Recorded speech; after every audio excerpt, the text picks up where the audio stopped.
वो ये आता है, जरा सुन लो guys, let's start. Conservation of linear momentum. अब law of conservation of linear momentum हमें कहता है कि अगर एक सिस्टम है, उसका जो टोटल मोमेंटम होगा वो एग्जैक्टली इक्वल होना चाहिए जो इवेंट होगा उसके बीच में, उसके बाद भी वो सेम ही रहना चाहिए। Is that clear? यानी मैं इनकी दो डेफिनेशन मैंने एक लिखी है, एक मेरे पास थोड़ी सी ज्यादा फॉर्मल है और एक इजी टू अंडरस्टैंड डेफिनेशन है। I suggest you go with this in the examination. वो ये है, the total linear momentum of a system of interacting bodies in which no external forces are acting remains constant. या मैं इसको ये भी कह सकता हूं, total momentum before an event is equal to total momentum after an event. एक star लगा के लिख लेना कि हमारे पास है in a closed isolated system. अब अगर हम लोग बोले क्लोज्ड या आइसोलेटेड सिस्टम, तो इसका मतलब होता है कि कोई एक्सटर्नल फोर्स नहीं होनी चाहिए। जैसे फ्रिक्शनल फोर्सेस हैं, उनको हम लोग इग्नोर करके ये लॉ हमारे पास बनता है, और बड़े ही काम की चीज़ है, because this law allows you to study collisions very very precisely. जैसे आपके पास गाड़ियों का कार क्रैश टेस्ट नहीं होती है, क्रैश टेस्टिंग वगैरह होती है, तो उसके लिए बहुत ही कमाल की चीज़ है। In fact it helps you predict a lot of cool stuff when it comes to gamings, जिसके अंदर आपके पास, जैसे हमारे पास क्रिकेट हो गया, शॉट लग रहा है, उसके अंदर भी हमारे पास कोलिजन्स हो रही होती हैं, या आप स्नूकर खेल रहे हो तो काफ़ी चीज़ें इसके थ्रू आप प्रिडिक्ट कर सकते हो। अगर आप स्नूकर खेलो, पूल गेम खेलो, तो उसके अंदर ये बहुत काम की चीज़ है। Is that clear? लकीली ये बहुत ज़्यादा काम करती है। ये पहले तो आप इसको कॉपी करो। ये मैंने लिखा है, the total momentum of a system of interacting bodies on which no external forces are acting remains constant. सही है? और अगर आप इजी वर्जन कोट करते हो तो आप ये वाला भी आप इसमें कोट कर सकते हो, total momentum before an event is equal to total momentum after an event. Is that clear? अब इवेंट क्या हो सकता है? इवेंट हमारे पास जो फिलहाल आपके एएस लेवल के अंदर जो इवेंट है वो दो है। एक हमारे पास है एक्सप्लोजन इवेंट और एक हमारे पास है कोलिजन। Is that clear? तो टू इवेंट्स हमारे पास पॉसिबल है, टू इवेंट्स। एक हमारे पास है एक्सप्लोजन और एक हमारे पास है कोलिजन। Is that clear? ये दोनों इवेंट्स बहुत कॉमन है आपके पेपर के अंदर। Is that clear? अब मैं आपको एक्सप्लोजन का एक हिसाब दे सकता हूं। फॉर एग्जाम्पल, आपने गन पकड़ी हुई अपने हाथ में, and if you fire that bullet from that gun, that is an explosion event. या एक ग्रेनेड पड़ा हुआ है, वो फट जाए। यहां हम लोग ये भी कह सकते हैं, जैसे फॉर एग्जाम्पल आपने ओ लेवल्स के अंदर अल्फा एमिशन पढ़ी थी, बीटा एमिशन पढ़ी थी, वो भी एक तरह से एक्सप्लोजन इवेंट है कि आपके पास जो न्यूक्लियस था उसमें से हमारे पास दो प्रोटॉन्स और दो न्यूट्रॉन्स मिलकर जब बाहर निकलते हैं, तो basically that is an explosion event. Is that clear? ये बात समझ में आ गई? Please tell me, is this clear और नॉट? कॉपी कर लिया? अच्छा, अब उसके बाद हमारे पास एक सवाल है, वी विल अप्लाई दिस। ठीक है, स्ट्रेट अवे हम लोग अप्लाई करेंगे। मैं इसका कोई फॉर्मूला वगैरह नहीं दूंगा, हम लोग डायरेक्ट करेंगे। मैं आपको दिखाता हूं कैसे करेंगे। सबसे पहले ये हमारे पास एक क्वेश्चन है, आई वांट, सिखाने वाला क्वेश्चन है, कॉपी कर लो ताकि आपके पास नोट्स कंप्लीट हो। मैं थोड़ा सा इसको समझाने के लिए मैं एक काम कर सकता हूं। एक बॉडी ए है मेरे पास, लेट इट बी बॉडी ए। इसका ए नाम रख रहा हूं, इसका मास हमारे पास है 4 kg। Is that clear? या मैं इसको सिंपल 4 kg इधर लिख लेता हूं रादर देन कि मैं उसकी वैल्यू लिखूं। सही है, 4 kg हो गया। ये मुझे बोलता है a body A of mass 4 kg moves with a velocity 2 metre per second. Let's suppose ये वेलोसिटी राइट साइड पर है। ओके, 2 मीटर पर सेकेंड हमारे पास वेलोसिटी है राइट साइड पे, मैंने कह दिया। और मुझे बोलता है and it collides head on with another body B of mass 3 kg। तो हमारे पास जो है एक और बॉडी है बी उसका जो मेरे पास मास है वो 3 kg है, be careful. Is that clear?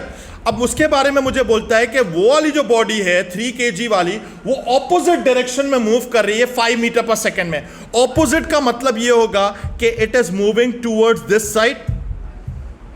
Agree? यहां तक पहुंच गए? ये बात समझ में आई या नहीं आई? ठीक है, मैंने एरोज लगा के अभी फिलहाल डायरेक्शन शो किया, प्लस और माइनस शो नहीं किया है। Is that clear?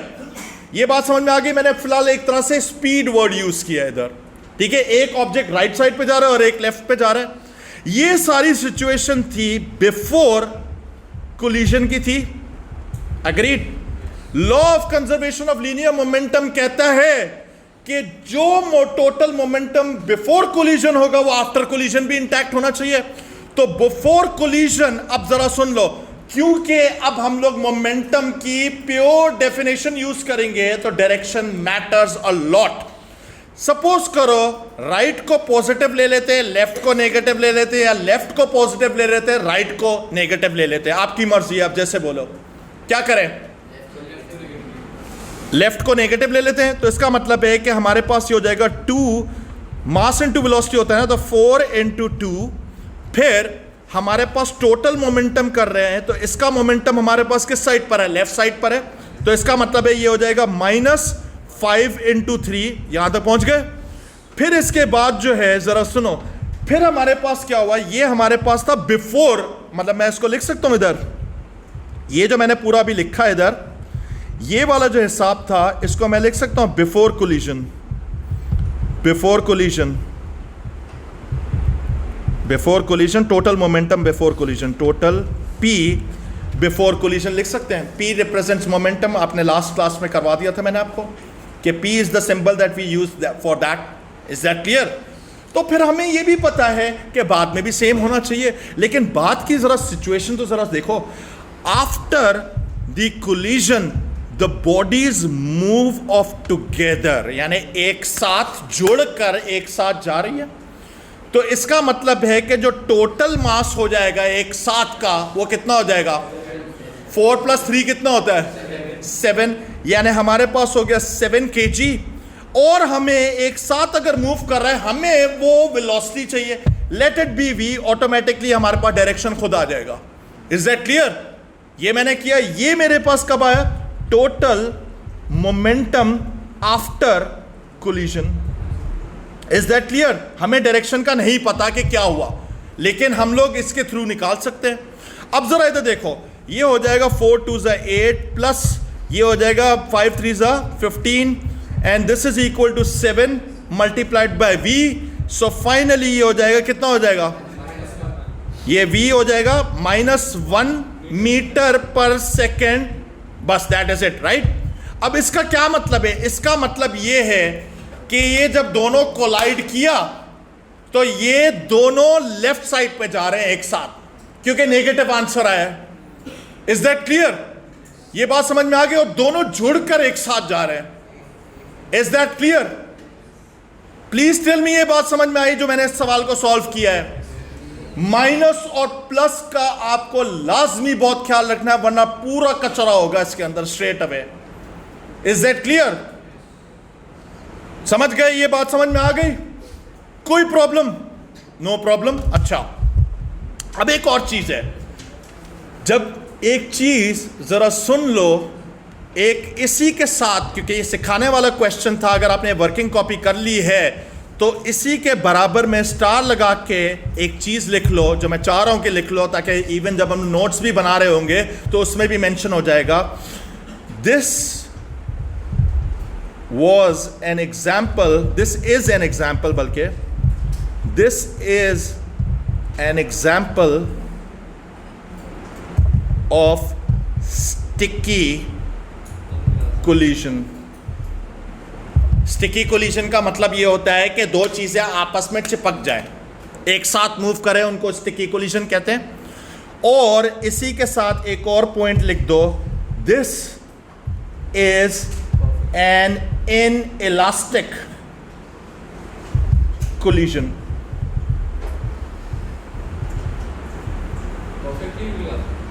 अब ये परफेक्टली का अभी हमारे सिलेबस में सिर्फ परफेक्टली ही होता है बस, ठीक है?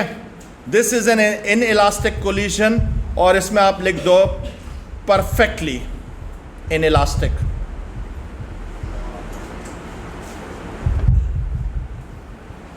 Is that clear? अब जरा सुनो, अब सबसे पहली बात है, इन इलास्टिक का मतलब क्या है? इन इलास्टिक का मतलब यह है कि हमारे पास लाजमी काइनेटिक एनर्जी का लॉस हुआ होगा। मैं इधर लिख भी देता हूं, इन इलास्टिक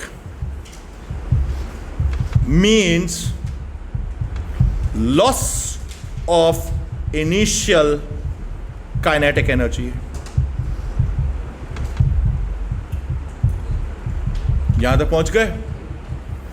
जब भी वर्ड इनइलास्टिक आ जाए या आप देखो कि दोनों एक साथ मूव कर रहे हैं, स्टिकी वर्ड आ जाए, आपके दिमाग में आना चाहिए कि भाई काइनेटिक एनर्जी का लॉस लाजमी हुआ होगा। सही है? अब यही चीज को हम इधर प्रूफ भी करने पे जाते हैं। जरा इधर देखो, लिसन। सबसे पहली चीज है, यहां तक आपने कॉपी कर लिया, प्लीज पहले कॉपी कर लो, तो फिर इसके बाद बात करते हैं इस पे। अब मैंने कहा हम ये चीज प्रूफ करना चाह रहे हैं कि इसमें काइनेटिक एनर्जी का लॉस हुआ है या नहीं हुआ है। देख लेते हैं। आपको मैं एक टास्क देता हूं, जरा इधर देखो। सबसे पहले, energy can never be negative in this situation. Kinetic energy कभी नेगेटिव नहीं हो सकती है, ठीक है? क्योंकि आपके पास वो ये भी मुझसे पूछ सकते थे, सर क्यों नहीं हो सकती नेगेटिव? बेटे, v के ऊपर आपके पास स्क्वायर लगा हुआ है। इवन अगर आपने नेगेटिव वेलोसिटी भी डालोगे तो नेगेटिव क्वांटिटी के ऊपर स्क्वायर लगता है तो क्या होता है? पॉजिटिव हो जाती है। Is that clear? ये बात समझ में आ गई? अब जरा मेरे प्यारे बच्चे, एक काम आप ये करोगे, पहले before collision total kinetic energy निकालोगे। यानी आपको क्या करना पड़ेगा? हाफ mv स्क्वायर इसका निकालोगे, फिर हाफ mv इसका निकालोगे। पहले ये मुझे करके दिखाओ, इन दोनों का टोटल करोगे आप। यानी मैं ये वाला हिसाब इधर कर रहा हूं, राइट साइड पे कर रहा हूं। इधर देखो, हाफ मल्टीप्लाइड बाय एक का मास कितना था? 4 था। वेलोसिटी कितनी थी 4 की? 2 का स्क्वायर। सही है? ये मैं लिख रहा हूं kinetic energy before collision, plus मेरे पास दूसरा कितना आ रहा है? हाफ इंटू 3 था ना? हाँ, 3 इंटू 5 का स्क्वायर। टोटल कितना आ रही है? ये आ रहा है कितना? 45.5 जूल्स। यहां तक पहुंच गए? प्लीज कंफर्म करो कि यही वैल्यू आ रही है। ये आ गई। ये था बिफोर कोलिजन। अब जरा सुनो, अब मैं निकाल रहा हूं KE आफ्टर कोलिजन। तो आफ्टर कोलिजन मास ज्वाइन हो चुके थे हमारे पास। टोटल मास मेरे पास कितना बना था? 4 + 3 कितना होता है? 7। फिर वेलोसिटी हमने खुद निकाली थी, कितनी आ रही थी? 1 आ रही थी या -1 आ रही थी? तो 1 का स्क्वायर करो, ये निकालो, ये कितनी आ रही है? कितनी आ रही है? 3.5 जूल्स। अब मुझे एक बात बताओ, आपके सामने साफ साफ विदाउट एनी तबसरा मैं आपके सामने मैंने प्रूफ करके दिखाया है कि इसके अंदर काइनेटिक एनर्जी का बहुत बड़ा लॉस हुआ है। Is that clear? इस तरह की जो भी कोलिजन होगी जिसमें काइनेटिक एनर्जी आपकी कम होगी या थोड़ी सी भी चेंज हो रही होगी, इनफैक्ट कम ही हो सकती है, इसका मतलब हमारे पास इन इलास्टिक कोलिजन होगी। अब ये सवाल मैं बेटे आपसे पूछता हूं, मेरे प्यारे बच्चे, अब आप मुझे जवाब दो। अगर ये काइनेटिक एनर्जी थी, कोलाइड हुई, किस फॉर्म में कन्वर्ट होगी? कोई जवाब नहीं देगा। क्या हुआ होगा? कहां चली गई काइनेटिक एनर्जी? कहीं तो गई होगी, डिस्ट्रॉय तो नहीं हो सकती energy. What would have happened with it?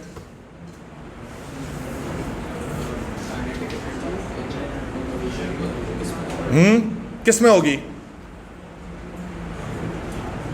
बेटे मेरे प्यारे बच्चे, सबसे पहली चीज है, आपके पास जाहिर बात है, अगर दो गाड़ियां हैं आपस में टकराएंगी, आवाज तो आएगी, साउंड एनर्जी। दूसरा, आप एक काम करो, हथौड़ा लो, कील को ठोको। जब आप कील को ठोकते हो तो आप उस कील को हाथ लगा के देखना, वो गर्म भी हुई भी होती है, यानी हमारे पास हीट लॉसेस भी होते हैं इसमें, ठीक है। Do you understand this thing? ये सारी चीजें इसमें इन्वॉल्व हैं। मतलब इसका कहने का मतलब है कि ये ऐसी कोलिजन थी जिसमें आवाज भी हुई, हीट भी प्रोड्यूस हुई। लेकिन आइडियल दुनिया के अंदर, जो ओ लेवल वाली दुनिया थी, अगर हम लोग उसमें वापस चले जाएं तो हमारे पास एक स्पेशल काइंड ऑफ कोलिजन भी होती है जिसको हम लोग कहते हैं इलास्टिक कोलिजन। अब इलास्टिक कोलिजन ऐसी कोलिजन होगी जिसमें साउंड प्रोड्यूस नहीं होगी, न ही हीट प्रोड्यूस होगी, न ही कंप्रेशन होगी। Do you understand this thing? अब ये वाली जो एक स्पेशल काइंड ऑफ कोलिजन होती है, इसको हम लोग इलास्टिक कोलिजन कहते हैं। अब मुझे सीधी सी बात है, अगर मेरे पास उसमें कोई लॉसेस ही नहीं हो रहे, काइनेटिक एनर्जी वेस्ट ही नहीं हो रही है, तो इसका मतलब है हम लोग कह सकते हैं कि kinetic energy would be conserve. कह सकते हैं इसमें तो तेल निकल गया काइनेटिक एनर्जी का, सारी वेस्ट हो गई, ऐसा है? Is that clear? इसमें कंजर्व नहीं हुई। मिस्टर हमजा, क्या आप सारी क्लास को बता सकते हो why even if the kinetic energy has been lost in this part, it is lost, right? Why is still the total energy conserve? Sir ये पूरे सिस्टम पे एक्ट कर रहा है और ये कहना चाहिए सिर्फ हम लोग आप सिंपल सा आसान वर्डों में ये भी कह सकते थे कि सर ठीक है, ये लॉसेस हुए, इसमें से हमने माइनस किया तो बहुत बड़ा लॉस आ गया। ये सारी की सारी चीजें अभी भी तो हमारे पास किसी और फॉर्म में कन्वर्ट होकर आ गई है वापस से, यानी हीट में आ चुकी है, साउंड में आ चुकी है। अगर हम लोग इस सबको वापस से मिला दें तो वापस से वही फिगर बन जाएगा। Is that clear? Do you understand this thing? Total energy हमेशा कंजर्व रहेगी, हमेशा रहेगी। Kinetic energy in elastic collision में लूज होगी, ठीक है। और आपके पास एक और चीज है, एक चीज लिख लो, in a closed isolated system, in a closed isolated system, in a closed isolated system, in a closed isolated system, be it elastic or inelastic, in a closed isolated system, an event is, let the event be elastic or inelastic,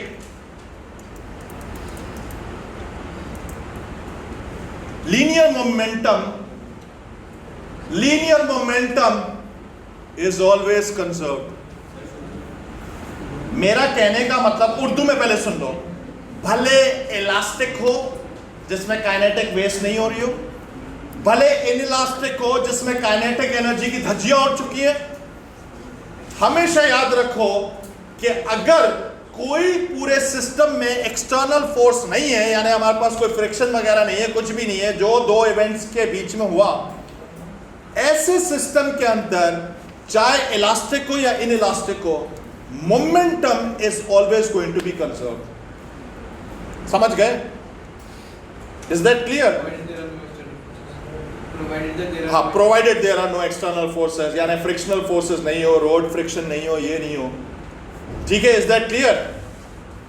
clear है ये बात? अब आप एक काम करो, जरा सबसे पहले इस सबको छोड़ो, पहले ये वाला स्टेटमेंट आप कॉपी कर लो ताकि आपको याद रहे। एमसीक्यूज आपके ऐसे हो जाने चाहिए। A bullet of mass 6 whatever kg, यानी 6 मिलीग्राम की एक बुलेट है, is fired from a gun of mass 0.5 kg। ठीक है, आई थिंक ये तो बहुत ही कम है इसका मास, ठीक है। इफ द मजल velocity of the bullet is this, मजल वेलोसिटी का मतलब होता है कि जब वो जो इसके जो वो नहीं होती, वो जो इसको हम लोग क्या बोलते हैं, वो जो पाइप होता है, ट्यूब होता है, उसके अंदर जो गन जाती है उसमें हमेशा कांस्टेंट वेलोसिटी होती है, उसको हम लोग कहते हैं मजल वेलोसिटी। Is that clear? ठीक है। अब जरा सुनो, बेसिकली इसको मैं कह सकता हूं कि this is an explosion event. Explosion event है।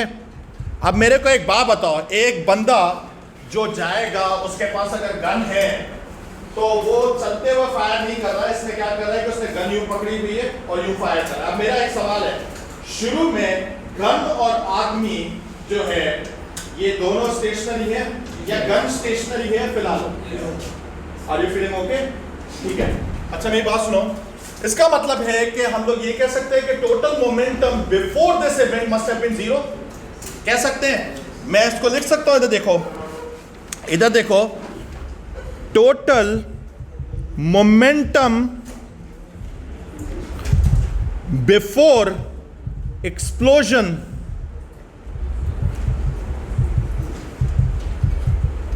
मस्ट बी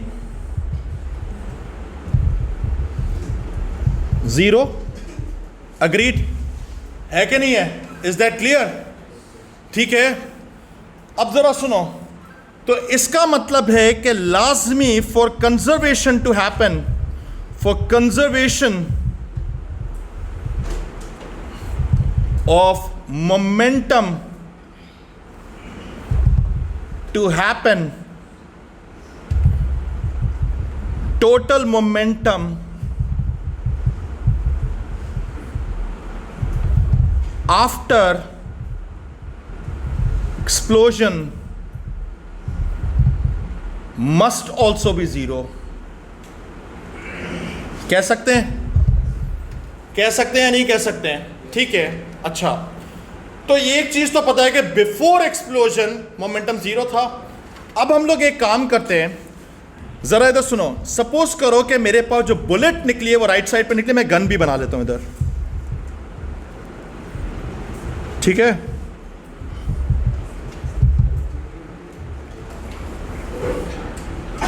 ठीक है, गन है, सही है। इसमें से बुलेट जो है वो ये है। Is that clear? ठीक है। अब जरा सुनो, बुलेट मेरे पास जब निकली है तो इसकी जो मजल वेलोसिटी है वो हमारे पास है कितनी? 300 मीटर पर सेकेंड। अग्रीड। इसका मास हमारे पास है 6.0 इंटू 10⁻³ kg, ऐसे ही था। अब जरा सुनो, एक तो ये हो गया। हमने एक काम कर लेते हैं, राइट को अगेन पॉजिटिव ले लेते हैं, लेफ्ट को हम लोग क्या करते हैं? नेगेटिव ले लेते हैं, सही है। यहां तक पहुंच गए। तो क्या हम लोग इसके अंदर ऐसे भी कर सकते हैं कि ये गन पीछे की तरफ जाएगी, ऐसे ही होगा, और इसका मेरे पास मास कितना है? 0.50 kg है, सही है ना। एक हमें पता है कि यार गन शॉट फायर होगा, रिकॉइल तो आएगा लाजमी। तो क्या मैं इसको ऐसे लिख सकता हूं? जरा इधर देखो, 300 मल्टीप्लाइड बाय 6.0 इंटू 10⁻³ kg, ये राइट साइड वाला मोमेंटम था।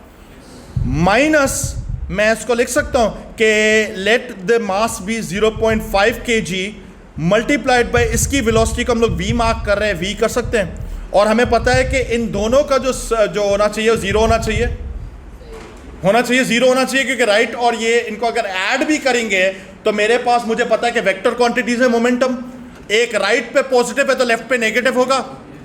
तो क्या मैं इसको फाइनली यूं भी लिख सकता हूं? इधर देखो, 300 into 6 into 10⁻³ is equal to 0.5 v लिख सकते हैं। v कितनी आ रही है वेलोसिटी? 3.6 metre per second. अब जरा सुनो, इसने क्या कहा, जरा सुन लो। ये टूवर्ड्स लेफ्ट होगा, यानी माइनस आएगा मेरे पास। Is that clear? बेटे एक मिनट जरा सुन लो, लिसन।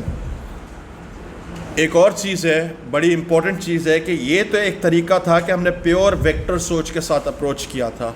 अब मैं आपको इसका आसान सा तरीका बता दूं। आसान सा तरीका ये है, अगर सपोज करो मेरे पास एक ग्रेनेड है, सही है, एक ग्रेनेड बना लेते हैं इधर। Let this be a grenade, ठीक है। ये मेरे पास एक ग्रेनेड है, ठीक है। अगर ये ग्रेनेड मेरे पास एक्सप्लोड होगा, सपोज करो कि 2 हिस्सों में टूटा, अगर ये 2 हिस्सों में टूटेगा तो ज़रा सुन लो, इधर देखो, listen to me very carefully. अगर ये 2 हिस्सों में टूटता है, यानी एक हिस्सा मेरे पास ये हो जाए और एक हिस्सा मेरे पास ये हो जाए। Is that clear? 2 हिस्सों में टूटा तो ज़रा सुन लो, इसके अंदर बहुत इजीली आप अप्लाई कर सकते हो कहने का मतलब ये है कि इसका मोमेंटम हमारे पास है मोमेंटम 0, ठीक है, ग्रेनेड था।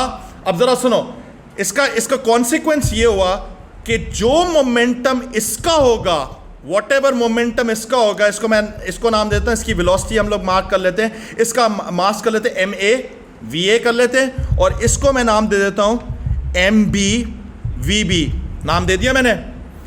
तो इस चीज को वापस से सेम करने के लिए आप हमेशा इन दोनों के मोमेंटम को एक साथ बराबर कर दो, यानी इसका मतलब है कि MBVB is always equal to MAVA। Is that clear? अब इसका एक बहुत बड़ा कॉन्सिक्वेंस भी हो गया है, यानी इसका मतलब है कि कभी भी एक्सप्लोजन होगी तो एक चीज याद रखना, अगर कोई चीज उस साइड पे गई है तो लाजमी जो इधर वाली चीज होगी वो थोड़ा सा लेफ्ट साइड पे लाजमी जाएगी। Is that clear?